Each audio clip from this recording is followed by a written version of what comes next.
ሰላምና ጤና ከእናንተ ጋር ይሁን። የተከበራችሁ የአውራምባ ታይምስ ተከታታዮች ለዕለቱ ያሰባሰብናቸው መረጃዎች ወደ እናንተ እናቀርባለን። የትግራይ ጊዜያዊ አስተዳደር ካቢኔ እንደ አዲስ ከማዋቀር ስራ ጋር ተያይዞ ዛሬ ለስብሰባ ወደ አዲስ አበባ ተጠርተው የነበሩት ጀነራል ታደሰ ወረደ ከአቅም በላይ በሆነ ምክንያት ስብሰባቸውን ወደ መጪው አርብ እንዲራዘም መደረጉን ሰምተናል።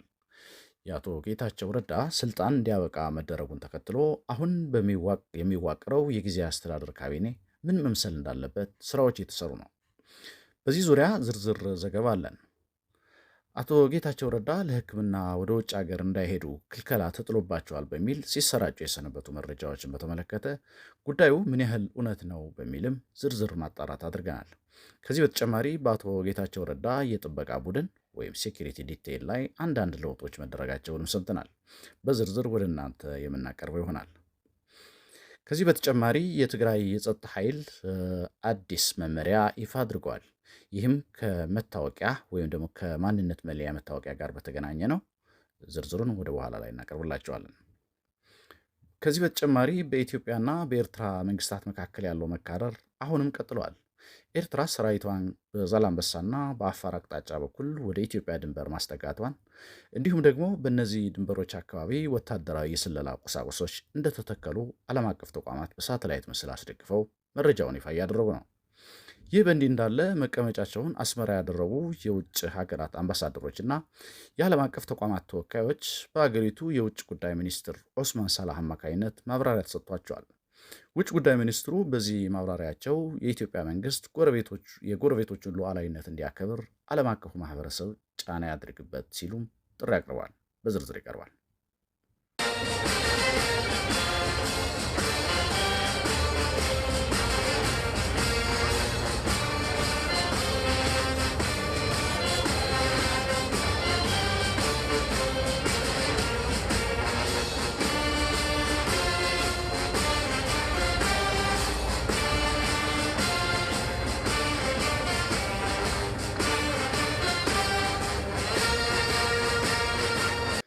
በኢትዮጵያና በኤርትራ መንግስታት መካከል ያለው መካረር አሁንም ቀጥሏል።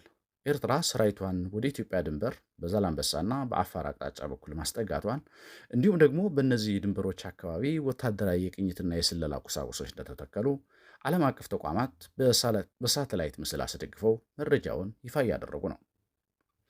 ይህ በእንዲህ እንዳለ መቀመጫቸውን አስመራ ያደረጉ የውጭ አገራት አምባሳደሮችና የዓለም አቀፍ ተቋማት ተወካዮች በሀገሪቱ የውጭ ጉዳይ ሚኒስትር ኦስማን ሳላህ አማካኝነት ማብራሪያ ተሰጥቷቸዋል። የሀገሪቱ የዜና ሚኒስትር የማነ ገብረ መስቀል በኤክስ ገጻቸው ይፋ እንዳደረጉት ኦስማን ሳላህ ከአምባሳደሮች ጋር ባደረጉት ውይይት አገራቸው በኢትዮጵያ ላይ ጦርነት የመክፈት ፍላጎት እንዳላት ተደርጎ የሚናፈሰው ወሬ ሐሰት ነው ካሉ በኋላ የኤርትራ ሰራዊት ከህዳር 2015 ዓ.ም ጀምሮ ወይም ደግሞ ከፕሪቶሪያ ስምምነት መፈረም በኋላ ማለት ነው በአገሩ ሉዓላዊ ግዛት ላይ ይገኛል ብለዋል።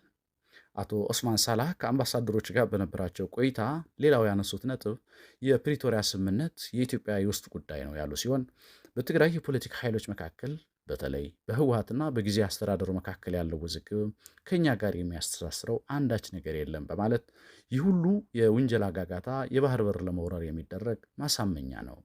እናም የኢትዮጵያ መንግስት የጎረቤቶቹን ሉዓላዊነት እንዲያከብር ዓለም አቀፉ ማህበረሰብ ጫና ያድርግበት ሲሉ ጥሪ አቅርበዋል።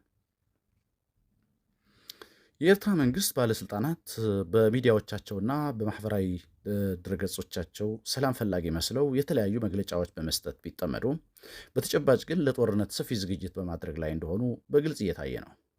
ኢሳያስ አፈወርቂ ከ26 ዓመት በፊት በኢትዮ ኤርትራ ጦርነት ወቅት የተናገሩትን የሰው አንፈልግም የራሳችንም አንሰጥም የሚለውን ንግግራቸው ባለስልጣናቱ በዋቢነት እየጠቀሱ ለመግለጫቸው ማድመቂያ ሲያደርጉት ቢስተዋልም በተጨባጭ ግን የኤርትራ ጦር ኢሮብን ጨምሮ በርካታ የትግራይ ቀበሌዎችና ወረዳዎችን በኃይል ይዞ ይገኛል። ስርዓቱ ምንም እንኳን በአልጀርስ በተወሰነልኝ ግዛት ላይ ነው ያለሁት ሲል ቢደመጥም በአልጀርስ ስምምነት መሰረት ጉዳዩ ቢታይ እንኳን ለኢትዮጵያም ሆነ ለኤርትራ የተወሰኑትን ግዛቶች ደርቦ መያዙንና በእነዚህ ግዛቶች ላይ ያገኛቸው የኢትዮጵያ ዜጎችም እንደራሱ ዜጎች ቆጥሮ በግዳጅ ለብሔራዊ አገልግሎት እያዘመታቸው እንደሚገኝ የተባበሩት መንግስታት የረድኤት ድርጅቶች በቅርቡ ይፋ ማድረጋቸው ይታወሳል።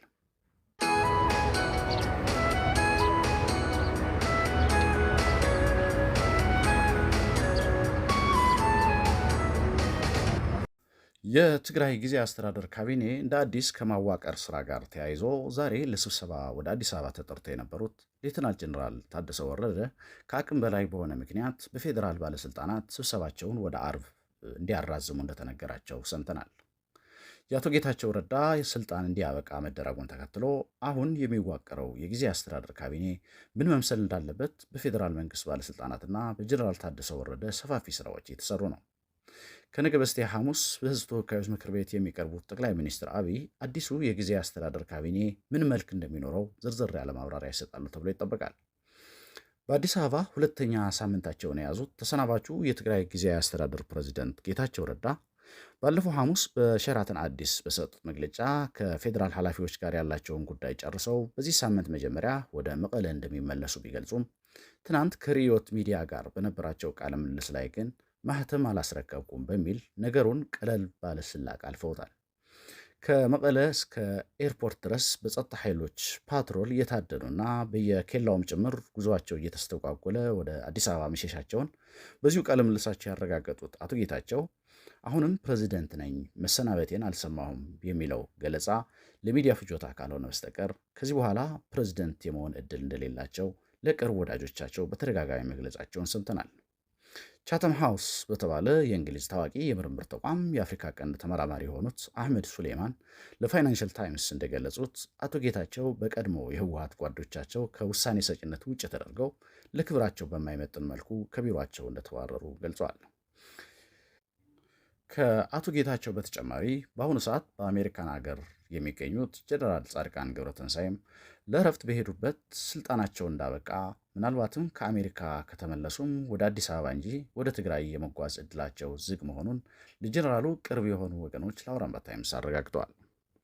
ሻዕቢያ ሕይወቴን አደጋ ላይ የሚጥል ጥቃት ሊያደርስብኝ ይችላል የሚል ስጋት እንዳላቸው የገለጹልን እነዚህ የቅርብ ወዳጆቻቸው አዲስ አበባም ቢሆን አያስተማምንም በማለት በፌዴራል የጸጥታ አካላት ላይም እምነት ለማሳደር እንደተቸገሩ፣ በዚህ ምክንያትም ለተወሰነ ጊዜ እዛው ባሉበት የመቆየት ሀሳብ እንዳላቸው ወዳጆቻቸው ነግረውናል።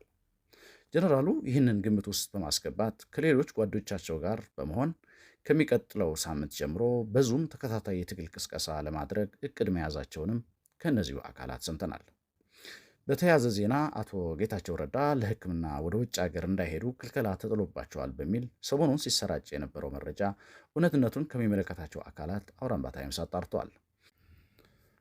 አቶ ጌታቸው በእርግጥም ከአገር እንዳይወጡ በጊዜያዊነት መታገዳቸውን ያረጋገጡልን እነዚህ አካላት የዚህ ምክንያት ደግሞ ፖለቲካዊ ሳይሆን ሰሞኑን ከሚደረገው የጊዜ አስተዳደር አወቃቀርና የኃላፊነት ለውጥ ጋር ተያይዞ የኦዲትና የስራ አፈጻጸም ኃላፊነታቸው እስኪገመገም ድረስ በጊዜያዊነት የተላለፈባቸው ውሳኔ እንደሆነ ለማረጋገጥ ችለናል።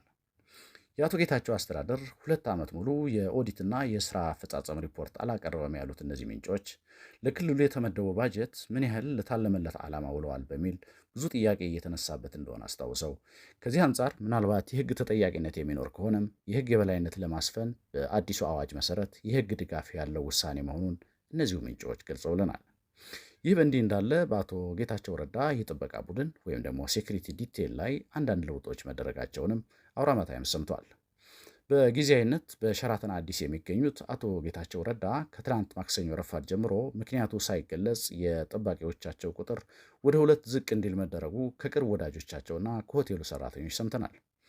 ለየትኛውም ባለስልጣን የሚመደብ የጥበቃ ቡድን ወይም ደግሞ ሴኩሪቲ ዲቴል ከጊዜና ሁኔታ አንጻር ብዛቱም እንደሚቀያየር የገለጹልን ምንጮች በአቶ ጌታቸው ላይ የታየው ለውጥ ግን እስከ ባለፈው ሰኞ ረፋድ ከነበረው ሁኔታ ፍጹም በተለየ በከፍተኛ ሁኔታ እንዲቀንስ መደረጉን ትናንት ከሪዮት ሚዲያ ቃለ ምልልስ በኋላ ከወዳጆቻቸው ጋር በነበራቸው የእራትና የመዝናኛ ጊዜም ሌላ ጊዜ የተለመደው ጥብቅ ጥበቃ አለመኖሩን፣ ይህ ደግሞ አቶ ጌታቸውንም ጭምር ማስገረሙ በስፍራው ከነበሩ ወዳጆቻቸው ሰምተናል።